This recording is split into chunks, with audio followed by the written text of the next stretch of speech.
Boa novidade no Vasco em relação a Ryan. O Vasco apresentou proposta para renovar contrato com o Puma Rodrigues. O indiciamento de 22 sócios do Vasco na venda para a 777 Partners. Fala aí, pessoal, sou Jorge Nicola, bem-vindos a mais um vídeo do canal. Sempre bom ter vocês por aqui, sem perder tempo. Pedir para deixar like, se inscrever no canal e ativar as notificações.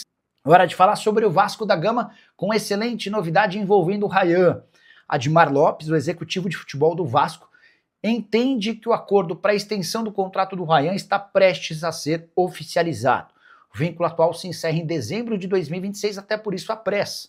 Para evitar qualquer possibilidade de o Ryan, a partir da metade do ano que vem, assinar um pré-contrato deixando o Cruz Maltino de graça, seria um grande tiro no pé, até porque o Vasco projeta faturar cerca de 30 milhões de euros, uma das maiores vendas do futebol brasileiro nos últimos tempos. Abre aspas para o executivo de futebol do Vasco, as conversas estão avançadas e as coisas correm bem, tanto com a família quanto com os agentes e também com o jogador. Estamos confiantes que nas próximas semanas ou até no final do ano vamos conseguir fazer essa renovação, porque é também o desejo do jogador. O que se dá para dizer é que o Ryan vai ter direito a um belo reajuste salarial, passando a figurar entre os mais bem pagos do elenco, só atrás do Felipe Coutinho, que ganha R$1,5 milhão mensais. Contrato que se encerra em 26 deve ser prorrogado até 2028. A grande pergunta é, o Vasco vai precisar conceder mais um percentual ao atleta? O Vasco não tem divulgado sobre o atual percentual que detém em relação ao Ryan, eram 90% em 2023. Hoje especula-se que sejam apenas 70%. Só para completar a curiosidade geral no Vasco, para saber se o Ryan vai estar entre os convocados na lista da seleção brasileira de Carlo Ancelotti em 3 de novembro. Registrar que o Vasco apresentou proposta para renovar contrato com o Puma Rodrigues, o vínculo se encerra em dezembro e o Admar Lopes demonstrou otimismo na continuidade do lateral uruguaio. Mas eu começo falando sobre o indiciamento de 22 sócios do Vasco na venda para a 777 Partners. A comissão de inquérito do Vasco, que durante 1 ano e meio fez uma série de reuniões, colheu depoimentos e indiciou 22 sócios, dentre eles o ex-presidente Jorge Salgado, os ex-vice-presidentes Carlos Roberto Osório, Roberto Duque Estrada, Zeca Bulhões, Adriano Mendes, Horácio Júnior, Carlos Fonseca, ex-presidente do Conselho Deliberativo, Otto Carvalho, presidente da Assembleia Geral, enfim, e os conselheiros que leram os contratos em parte e deram o parecer favorável para que o Vasco assinasse com a 777. Bom, no papel jornalístico que me é concedido, né, que faz parte do meu dia a dia, eu procurei todos com quem eu tenho contato, né? Então procurei o Jorge Salgado, ele não respondeu, viu a mensagem, não respondeu. Procurei o Carlos Roberto Osório e ele me disse o seguinte, fui surpreendido com a matéria, com o processo, estou tomando pé agora da situação para ver qual vai ser o encaminhamento nesse caso. Assim que eu tiver algo definido, falo com você com o maior prazer. Roberto Duque Estrada está fora do Brasil, mas disse que não tomou ciência do que foi divulgado. Adriano Mendes, não tenho o contato dele, tentei via algumas pessoas, não consegui, então o canal está à disposição. Zeca Bulhões, mandei, mas não retornou o contato. Horácio Júnior, que é ex-VP de História e Responsabilidade Social na gestão do Jorge Salgado, falou, estou em contato com os meus advogados, mas um pouco surpreso com tudo isso. Carlos Fonseca, ex-presidente do Conselho Deliberativo, disse que está aguardando a chegada do processo para fazer a defesa dele. Otto de Carvalho, que foi presidente da Assembleia Geral à época, disse o seguinte, olha, dei meu depoimento na comissão e minha participação no processo foi apenas convocar os sócios para aprovação ou não do modelo SAF, e o que fazia parte do meu cargo, aspas, do Otto Carvalho, já que ele era o presidente da Assembleia Geral. Falou, estou super tranquilo em relação a esses fatos. Em relação aos conselheiros, e foram 15, que leram os contratos em parte, alguns deles, inclusive, estiveram com a gente aqui, o Orlando Donin, o Evanil Ribeiro e também o Júlio Brant. Eu enviei mensagem para alguns, o Júlio não respondeu, o Donin respondeu, até pegar aqui as respostas para poder não passar nada. Isso, o Donin falou assim, nesse momento não comentarei nada sobre o assunto. O Evanil Ribeiro disse que tem conversado com outras pessoas sobre esse indiciamento e ainda está tentando entender e prefere aguardar até que tudo fique mais claro. Roberto Valim, Rodrigo Leal Martins, Silvio Almeida, que é atual vice-presidente de finanças do Vasco, Wagner Pereira Coutinho Filho, E o José Carlos Osório, assim como o Igor Mendes Costa, eu não consegui contato, além do Eduardo Rua também. O Júlio Brandt não retornou as mensagens. Rafael Pina disse que no momento não vai emitir nenhuma opinião sobre o que foi veiculado e agradeceu por buscar ouvir a versão dele. O Manuel Cordeiro Filho, que é da Comissão de Compliance do Vasco atualmente, disse que não tem nada a acrescentar, pediu desculpas. Estão aí dadas as respostas de todos que procurei, que consegui contato também. O canal está à disposição de quem eu não consegui contato para poder falar e se defender. Lembrando que todos os 22 indiciados têm 15 dias agora para apresentar a defesa junto ao Vasco da Gama. Detalhe que durante todo esse período, todas as reuniões, 3 dos 22 não foram prestar depoimento, não foram prestar esclarecimentos. Carlos Fonseca, Zeca Bulhões e Adriano Mendes. Segundo eu soube, internamente há pontos muito graves em relação ao Adriano Mendes e ao Zeca Bulhões, mas eles não foram esclarecer. Vale destacar que durante o processo e numa entrevista o presidente Pedrinho chegou a citar nominalmente o Vitor Roma, ex-vice-presidente de marketing do Vasco. Abre aspas, à época o Pedrinho disse que o Vasco iria responsabilizar todos que lesaram o clube. Citou o presidente, Jorge Salgado, citou nominalmente o Vitor Roma. Só que nesse indiciamento, nessa apuração feita pela comissão de inquérito, o nome do Vitor Roma não aparece. E por quê? Ele não participou do processo de venda, ele não foi ouvido, ele não participou de reuniões, ele não leu partes do contrato. Por isso, o Vitor Roma nem foi indiciado. Agora, há um procedimento interno, um pedido do Vitor Roma ao presidente Pedrinho que esclareça agora publicamente, já que indicou o nome dele como parte de um contrato que foi lesivo ao Vasco da Gama. Ainda vai rolar em esfera criminal, aguardem, mas por enquanto é um processo administrativo que pode ser, que vai da advertência até a exclusão geral do quadro de sócios. Ontem o Vene Casagrande trouxe detalhes sobre negociações. 3 jogadores que vieram recentemente por empréstimo no modelo de negociação que eu acho que é o melhor modelo para qualquer clube e principalmente para o Vasco, que não nada de braçadas financeiramente, que é um empréstimo com opção de compra, desde que o atleta performe. Performou, o Vasco exerce e compra o atleta. Pois bem, para comprar Robert Renan, 70% dos direitos econômicos do atleta que pertencem à equipe do Zenit. O Vasco terá que desembolsar 8 milhões de euros, hoje aproximadamente 50 milhões de reais. Carlos Cuesta, que veio do futebol turco, do Fenerbahçe, 5 milhões e 750 mil euros. Até confirmar aqui, porque para não falar bobagem aqui numa informação, o que dá hoje mais ou menos Galatasaray, falei Fenerbahçe, perdão, estava nessa dúvida, Galatasaray. Então, Cuesta, 5 milhões e 750 mil euros, veio do Galatasaray, o que dá hoje aproximadamente 36 milhões de reais, 100%. Andrés Gomes, aí é uma negociação desmembrada. Para comprar 70% dos direitos econômicos do atleta, o Vasco terá que desembolsar 5 milhões de reais, o que dá hoje aproximadamente 5 milhões de euros, 31 milhões de reais.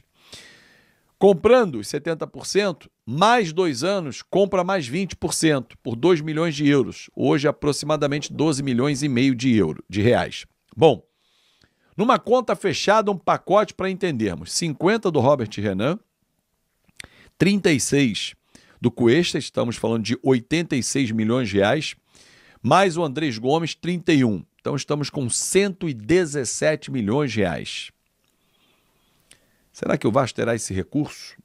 Pô, Fábio, mas não precisa desembolsar esse valor cash, né? Não precisa desembolsar ali, chegar e pá, largar o aço, porque o Admar Lopes é craque nessa arte de negociação. Obviamente que pode ter um escalonamento. E entendo que movimentações como essas, se elas vierem a acontecer no ano que vem, quando terminam os contratos desses atletas emprestados, o Vasco terá que informar ao administrador judicial, porque estará dentro de uma recuperação judicial, o porquê dessa negociação, a importância dela também. O Matheus França veio no modelo de empréstimo sem valor fixado de compra, né? O Crystal Palace entendeu que era bom ele voltar ao Brasil e o Vasco seria uma grande porta de entrada para que ele recuperasse o futebol e, quem sabe, voltasse ao próprio Crystal Palace. Mas muita coisa ainda vai acontecer. Óbvio que, além do desempenho esportivo dos atletas, e aí já pergunto a você se você acha que vale a pena essas aquisições, mas eu acho que, além disso, a gente deve pensar e esperar para quais competições o Vasco vai jogar em 2026. Se o Vasco bate campeão da Copa do Brasil, só na premiação de título tem 77 milhões de reais garantidos. Praticamente, Robert Renan e Cuesta comprados com o prêmio da Copa do Brasil. Eles valem 86, Vasco arrecada 77, ficam faltando 9. Só nessa brincadeira. E aí nós vamos para Libertadores, o que exige um nível técnico maior do que uma Sul-Americana. Então, assim, dependendo para onde o Vasco vai, em termos de competições, em 2026, o tamanho do investimento será mostrado também assim. Hoje, você compraria os 3 jogadores? A minha resposta é sim, para os 2 zagueiros e muito provavelmente para o Andrés Gomes, que está começando a performar. Mas, claro, são apenas poucos jogos. A gente tem que esperar um recorte maior. Como, por exemplo, eu fiz e coloquei no nosso site lá no fanaticovascaíno.com.br, tem sempre informações relevantes sobre o nosso Vasco da Gama, tem a nossa loja com os nossos produtos, como esse copo térmico do Fanático Vascaíno, fabricado pela Arel, que é a mesma fabricante do Vasco da Gama. Vou até molhar a palavra um pouquinho.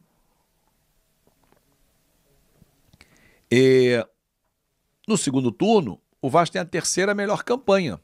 10 jogos. Já é um recorte bom para você analisar. Já passamos da metade do segundo turno. Nas 20 primeiras rodadas, né? Ou nas 19 primeiras rodadas, o Vasco tomou 5 vitórias. Nas 10 seguintes, 6. É um aproveitamento muito melhor do que fez no início. Então, assim, eu acho que o final do ano vai dizer muita coisa, mas as negociações vão passar muito pelo talento, pelo poder de sedução e financeiro do Vasco para contratar esses jogadores. Lembrando que, além desses, o Vasco vai precisar ir ao mercado para buscar outros. Talvez não, um reserva para essa dupla de zaga, uma vez ela sendo comprada. Um camisa 8, que eu acho que o Vasco precisa buscar. Infelizmente o Jair está machucado, o Paulinho não rendeu o que a gente esperava na volta da cirurgia. E um 9. E o Verratti ficando com opção no banco de reservas. O Ryan é um 9. Acho que com o desempenho do Ryan, nós não teremos vida longa com ele, com a camisa do Vasco, porque o interesse vai ficar gigante, principalmente se ele for convocado na próxima lista do técnico Carlo Ancelotti para os amistosos contra Senegal e Tunísia, na Europa, Londres e Lille, na França. Roberto Campos perguntando se o Ryan vai renovar o contrato para aumentar a multa. Roberto, não me parece que essa é a maior preocupação do Vasco hoje em relação ao Ryan. A multa é de 40 milhões de euros. E eu e todo mundo está dizendo que hoje o Vasco topa negociá-lo por 30 milhões de euros, seria uma baita venda. O que pega é que o Ryan tem contrato até dezembro de 26. E até por uma questão de segurança, seria importante que o Vasco conseguisse a prorrogação desse contrato. Se não conseguir renovar, a partir de janeiro, o Vasco tem a última janela para negociá-lo, sob o risco de, em julho, o Ryan assinar um pré-contrato para sair de graça do Vasco em dezembro do ano que vem. Existe uma confiança muito grande em São Januário de que o Ryan nunca faria isso, por toda a gratidão em relação que ele tem com o Pedrinho, com o clube, né, um clube que o formou, enfim. Mas, por via das dúvidas, renova o contrato, garante um aumento para ele e resolve esse tema, né? É óbvio que se esse contrato for renovado, o Ryan vai passar a ter um dos maiores salários do elenco, e é justo que tenha, até porque é protagonista. O Ryan vai ter um contrato mais longo e a multa também vai ser reajustada para algo na casa de 50, 60 milhões de euros. Enfim, a questão envolvendo o Ryan e a sua renovação de contrato passa pela segurança que é necessária ter em relação a essa renovação. Hora de falar sobre o Vasco da Gama, que vive grande fase e pode garantir um reajuste salarial a Fernando Diniz. O treinador cujo vínculo só se encerra em dezembro de 2026 teria sido chamado pelo presidente Pedrinho para discutir um novo acordo, com a extensão do contrato em pelo menos mais um ano, além de um reajuste salarial. Vale a lembrança de que o Fernando Diniz já é hoje o 9º técnico mais bem pago em atividade no Brasil. Ele ganha R$1.100.000 por mês. Esse ranking que eu divulguei recentemente tem Carlo Ancelotti, o comandante da seleção brasileira, no topo, com R$5 milhões, seguido por Abel Ferreira, com R$3 milhões mensais no Palmeiras. Fernando Diniz, que conseguiu mudar radicalmente o Vasco, especialmente depois da janela de transferências da metade do ano. São 5 vitórias nos últimos 6 jogos. O principal desses triunfos contra o Fluminense nessa segunda-feira por 2-0. Foi só a segunda vitória num clássico do Rio de Janeiro, obtida pelo Vasco na atual temporada. Com isso, o Vasco tem a 3ª melhor campanha do retorno e também a 8ª colocação no segundo turno do Campeonato Brasileiro. São 39 pontos conquistados. Dá para dizer com toda a firmeza do mundo que o Vasco vai brigar por vaga em Libertadores da América em 2026. Quero falar agora sobre o Vasco antes e depois da janela de transferências para você entender as diferenças do Cruz Maltino. As chegadas de Carlos Cuesta, Robert Renan, Matheus França, Andrés Gomes, Cauã Barros, entre outros, tornaram o Vasco um time muito mais confiável. Duvida? Então saiba que antes da janela de inscrições, o aproveitamento do Vasco no Campeonato Brasileiro era de 41%, próximo a dos times que brigam contra o rebaixamento. Pós-janela, a partir de 2 de setembro, o Vasco tem 62,5% de aproveitamento. Campanha até de time que briga por vaga em Libertadores da América.